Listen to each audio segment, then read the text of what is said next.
गरीब भाई की अमीर बहन। किशोर और पिद्दी दो भाई बहन थे। पिद्दी बहुत खर्चीले स्वभाव की थी। वो जितना कमाती अपने ऐशो आराम में पैसे उड़ा दिया करती। लेकिन किशोर समझदार था, घर को साथ लेकर चलना जानता था। अपनी बहन के जितना कमाता तो नहीं था, लेकिन फिर भी वो किसी तरह घर का खर्च चला लेता था।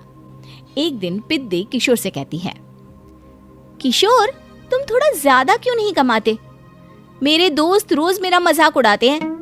अरे बहन, मैं कोशिश तो कर रहा हूँ।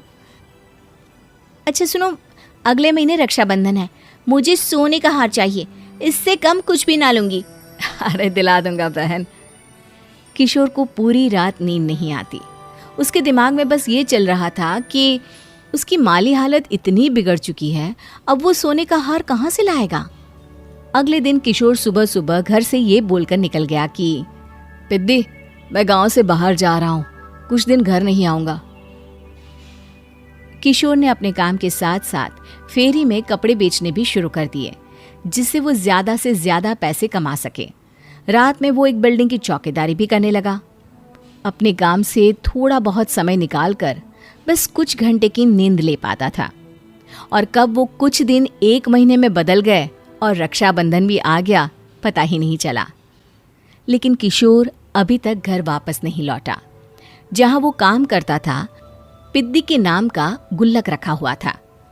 किशोर ने उस गुल्लक को फोड़ा और सारे पैसे इकट्ठा करके एक सोने का हार खरीद लिया। घर में पिद्दी किशोर का इंतजार कर रही थी। तभी किशोर आता है। कहाँ चले गए थे? 4 दिन का कहा था और 1 महीने से पता नहीं कहाँ गायब हो गए थे। मैंने बस एक हार मांगा था और तुमने तो घर ही छोड़ दिया। अरे मुझे थोड़ा काम मिल गया था। कुछ नहीं, सब समझती हूँ, बहाने थे तुम्हारे। अपनी बहन के लिए इतना भी नहीं कर सकते, कैसे भाई हो? चलो यहाँ बैठो, राखी बांधती हूँ। पिद्दी ने किशोर को राखी बांधी। वैसे ही किशोर ने अपनी बहन के हाथ में सोने का हार रख दिया। उसकी खुशी का कोई ठिकाना नहीं था। वो मिठाई खिलाए बिना ही नेकलेस लेकर चली गई और शीशे के सामने अपने गले में हार रखकर देखने लगी। किशोर ने लड्डू उठाया और खुद ही खा लिया। ऐसे कई साल गुजर गए। एक दिन पिद्दी की नौकरी छूट गई। अब वो पूरी तरह किशोर पर डिपेंड हो गई थी। आए दिन किशोर को अपने महंगे महंगे शौक गिनाकर उससे पैसे मांगा करती थी। किशोर, कुछ पैसे देना, मुझे पार्लर जाना है। किशोर बिना कुछ बोले उसे पैसे दे देता।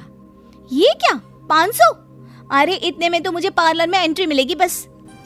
अच्छा, देता हूँ ना ज्यादा। अरे कैसे भाई हो, अपनी बहन के लिए इतना भी नहीं कर सकते। किशोर ने जेब से 2000 का नोट निकाला और उसे दे दिया। किशोर गरीबी में रह लेता था, लेकिन अपनी बहन को कभी कोई कमी नहीं होने देता था। बेटा, पिद्दी तुम्हारी बहन है, उसे कभी किसी चीज की कमी मत होने देना और उसका ध्यान रखना, क्योंकि भाई का फर्ज होता है अपनी बहन का ध्यान रखना। किशोर ने माँ की कही ये बात हमेशा के लिए याद कर ली थी। शायद माँ की इसी बात की वजह से किशोर पिद्दी की हर जिद पूरी करता चला आ रहा था। किशोर, आज मैं अपने दोस्तों के साथ पार्टी करने जा रही हूँ, मुझे कुछ पैसे दो ना। किशोर पिद्दी को समझाता है, लेकिन पिद्दी नाराज होकर चली गई और अपने कमरे में सुबक सुबक कर रोने लगी। किशोर अपनी जेब से कुछ पैसे निकालता है और पिद्दी को दे देता है। किशोर खुद कभी अच्छे कपड़े नहीं पहनता, लेकिन पिद्दी को राजकुमारी की तरह रखता। पिद्दी के जाने के बाद किशोर अपने काम पर निकल गया। एक तरफ पिद्दी अपने दोस्तों के साथ मस्ती कर रही थी, तो वहीं दूसरी तरफ किशोर पैसे कमाने के लिए कड़ी मेहनत कर रहा था। कुछ और दिन ऐसे ही बीत गए। एक दिन पिद्दी एक लड़के को लेकर घर आई और उसे किशोर से मिलवाया। किशोर, मुझे इस लड़के से शादी करनी है, लेकिन इनके मम्मी पापा बोल रहे हैं कि उनको दहेज में एक कार चाहिए, तभी वो मेरा और पंकज का रिश्ता कबूल करेंगे।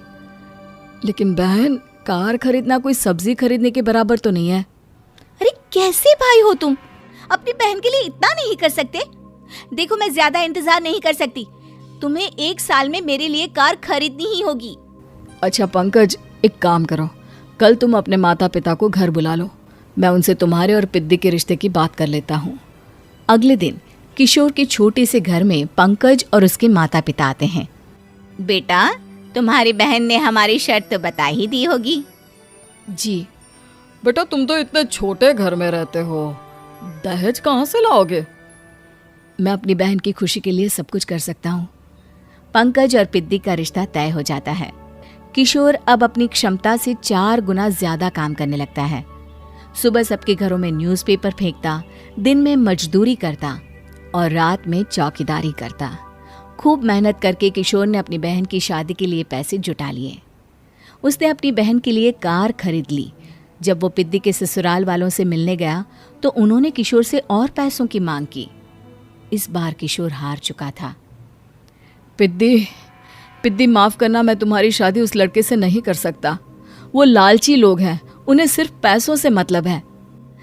देखो किशोर, मैं पंकज से ही शादी करूंगी।